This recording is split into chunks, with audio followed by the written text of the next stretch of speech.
Assalamualaikum warahmatullahi wabarakatuh. Jumpa lagi di channel Materi Matematika Sekolah Dasar bersama Bu Erna. Pada kesempatan kali ini, kita akan membahas tentang penafsiran hasil operasi hitung campuran pecahan. Oke, untuk menghitung operasi hitung campuran, kita harus mengingat kembali urutan pengerjaan dalam hitungan campuran yang pernah kita bahas, yaitu dengan istilah kukabatakur. Apa itu kukabatakur? Yaitu kurung, kali, bagi, tambah, dan kurang. Kita harus mengingat urutannya. Seperti biasa, urut tanda kurung adalah tingkatan tertinggi. Nanti jika berikutnya adalah kali dengan bagi, dan seterusnya adalah tambah dan kurang.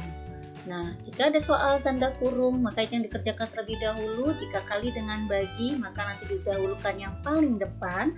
Jika tambah dengan kurang, juga dahulukan yang depan. Namun jika ada kali dengan tambah, maka dahulukan yang kali dengan bagi terlebih dahulu. Nah, catatan berikutnya yang perlu kita ingat kembali adalah catatan dalam sistem pembulatan. Untuk pembulatan pecahan, ingat jika nilainya kurang dari setengah, maka pecahan tersebut dianggap tidak ada.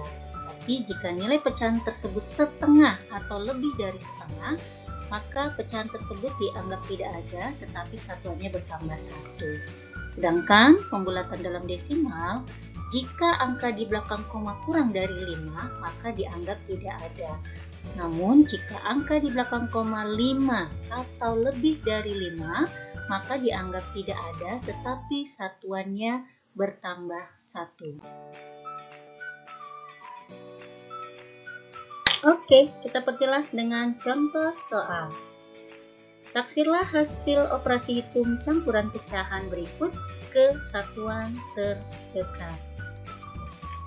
Contoh pertama, 4,5 ditambah 5/8 dikurang 22/7.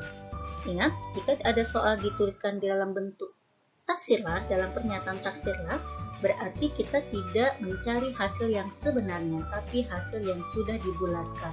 Yaitu dibulatkan kemana? Kita lihat di sini ada pernyataan kesatuan terdekat. Berarti semua bilangan ini kembali ke satuan terdekat. Kita bulatkan dulu kesatuan terdekat dengan cara-cara yang sudah pernah kita bahas dan dengan catatan aturan yang sudah ada di depan. Kita mulai dari 4,5. Yuk kita bulatkan satuan terdekat. Angka satuannya adalah yang di depan koma, berarti 4. Kita cek di belakangnya adalah 5.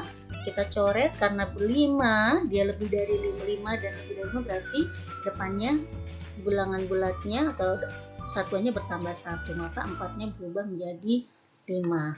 Lanjut, ditambah 5/8. Kita lihat rubah kesatuan. Satuannya adalah di depannya ya. Di sini di depan tidak ada angka, berarti seperti kemarin kita anggap dengan 0. Tinggal pecahannya 8. Untuk mengetahui apakah nilainya lebih dari setengah atau tidak, maka penyebutnya kita bagi 2. 8 dibagi 2 sama dengan 4. Tinggal kita lihat pembilangnya. Oh, pembilangnya ternyata di atasnya 5, lebih besar. Berarti dia ini bernilai lebih dari setengah. Karena bernilai lebih dari setengah, berarti bilangan bulatnya yang tadinya 0 tidak ada angka, berarti bertambah 1. Maka berarti menjadi 1. Ini kita coret. Lanjut, dikurang 22/7. Maka kita bulatkan, satuannya adalah ini, angka 2-nya. Tinggal pecahannya kita bulatkan. 7 kita bagi 2 dulu, maka menjadi 3,5. Tinggal lihat pembilangnya, oh, ternyata di atasnya adalah 2, lebih kecil, berarti satuannya tidak bertambah, berarti dia tetap 2. Nah, ternyata soalnya berubah menjadi seperti ini, yaitu 5 ditambah 1 dikurang 2. Nah, kalau sudah berubah dalam pembulatan, maka tinggal kita hitung pecahan campurannya, hitungan campurannya. Karena ini penjumlah tambah dengan kurang, maka kita selesaikan lebih awal dulu. Berarti kita hitung dulu 5 tambah 1, yaitu 6. Kemudian dikurang 2, berarti sama dengan hasil akhirnya adalah 4. Lanjut, contoh kedua. 6,1 dikali 3,4 ditambah 1, 6/10. Ada bilangan dalam kurung.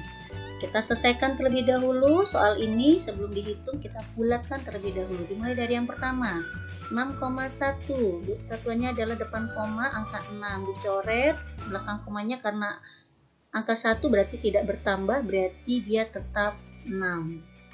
Dikali, lanjut kita bulatkan 3,4. Ya, di dalam kurungnya 3,4 kita bulatkan, satuannya angka 3, belakangnya 4 berarti tidak bertambah, berarti dia tetap angka 3. Ditambah 16/10, kita bulatkan terlebih dahulu pecahannya, dibagi 2 menjadi 5. Kita lihat pembilangnya di atasnya lebih besar, berarti dia bertambah 1, maka 1 tambah 1 berubah menjadi 2. Maka ini yang kita hitung. Berapakah hasilnya? Untuk mengetahui hasilnya, ikuti aturan hitungan campuran. Jadi buka batakur, berarti karena ini ada tanda kurung, berarti kita selesaikan dulu di dalam kurung. 3 tambah 2 adalah 5, lalu 5-nya kita kalikan dengan 6. Berarti soalnya adalah 6 kali 5 sama dengan 30. Lanjut, contoh yang terakhir, 0,7 ditambah 9, 4/10 dibagi 2,8. Kita bulatkan dulu semua soalnya ya. Jadi dimulai dari yang desimal. Satuannya adalah angka 0, belakangnya 7, berarti bertambah 1, berarti kita bulatkan menjadi 1. Ditambah 9, 4/10, pecahannya 4/10, kita bulatkan dulu, penyebutnya dibagi 2 menjadi 5, karena pembilangnya lebih kecil dari penyebut, angka yang di atas lebih kecil, berarti bilangan bulatnya 9-nya ini tidak bertambah, berarti dia tetap angka 9. Lanjut, dibagi 2,8, kita bulatkan dulu, satuannya adalah angka 2, belakangnya kita coret karena angka 8 berarti bertambah 1, berarti menjadi 3. Maka soalnya menjadi seperti ini, 1 tambah 9 dibagi 3. Untuk menghitungnya, tadi ternyata tambah dengan bagi, ingat urutannya, antara tambah dengan bagi, tingkatannya lebih tinggi bagi, maka kita hitung ini dulu. 9 dibagi 3 adalah 3, baru kita hitung lanjut dengan hitungan yang berikutnya, yaitu berarti 3-nya kita tambahkan dengan 1. 1 tambah 3 sama dengan 4. Oke, seperti ini. Demikian sudah pembahasan kita. Terima kasih sudah menyaksikan. Semoga bermanfaat. Sampai jumpa. Assalamualaikum warahmatullahi wabarakatuh.